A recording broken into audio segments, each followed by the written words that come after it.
Kamala, the Ugandan giant, shoots on working with Andre the Giant. He discusses having issues with Andre from the inception. Kamala admits he stood no chance in a real fight against Andre the Giant. Kamala concealed a very small gun, then later a knife in his trunks. And those in the WWF had no idea this entire time that Kamala was doing this. He also talks about Andre the Giant and if he was a racist or not. Let's get right to the interview. When was the first time you actually worked with Andre the Giant? It was I think it was 1983. It was 1982 or 1983. That was the first match I ever had with Andre in Oklahoma City. For Bill Watts Mid-South, right? Yeah, Mid-South. Mm-hmm. Yeah. So, how did you like working Andre? I enjoyed working Andre after we had our little fight. But what it was, Andre was in the ring. I mean, I was wrestling Andre, and during that time, it was a lot of kayfabe. We all kayfabe.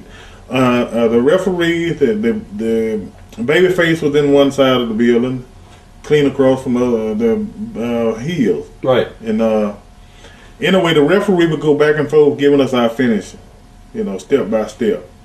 And so that's all we had to rely on. So when we got in the ring, Andre and we did one move where I covered him. And Andre, he's so big. He's big and he was strong. And I was 410 pounds.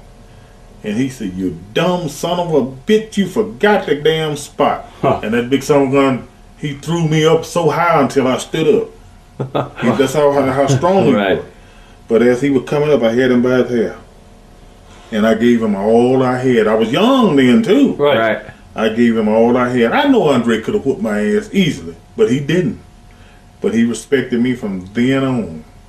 And I wrestled Andre, I don't know how many times, countless times, all over the world. No more problem. Was it true that when you were in locker room that Andre would make racist jokes and stuff? No, I never heard him. I can't remember hearing him make a racist joke around me. But he made one around Bad News Allen, I heard. But Bad News got on him and stopped him from doing that. But I can't remember him making any racist joke. I've heard of him making a lot of them, but I never heard them myself. Somebody told me that you actually carried a gun or a knife to the ring sometimes with your matches with Andre. Yeah, with Andre, what happened is Andre, I never did trust him again. Right.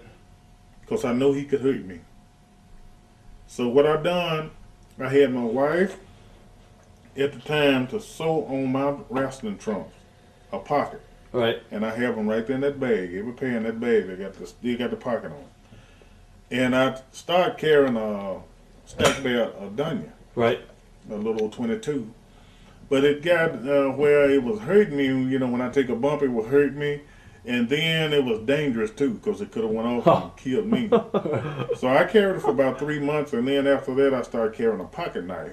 And I carried it for 15 years. Wow. You never had to use it, obviously, so. No. And I would think about sometime, if that big bastard get down on me, I can't get to my knife. But that's the only thing I know to do. Did any of the promoters know you had it, or did any of the wrestlers? No. Nobody ever knew? None of the wrestlers? No, I wouldn't let them know. Was there any matches where you said, "All right, I might have to use it"? Yeah. But I don't know how I was going to get to it. I was wrestling Andre in Maple Leaf Garden in Canada, Toronto. Is that the cage match? I believe it. I don't remember. Right. But Andre was going to come off the second rope. I said, "That big bastard finna kill me now." But I didn't know. I didn't want to go off in there and get the knife out, because I was supposed to be down and halfway out when whatever he had done to me, and then he was going to come off. I know that if he had set on me, he would have killed me. So he came down and he was light as a feather, and I was glad.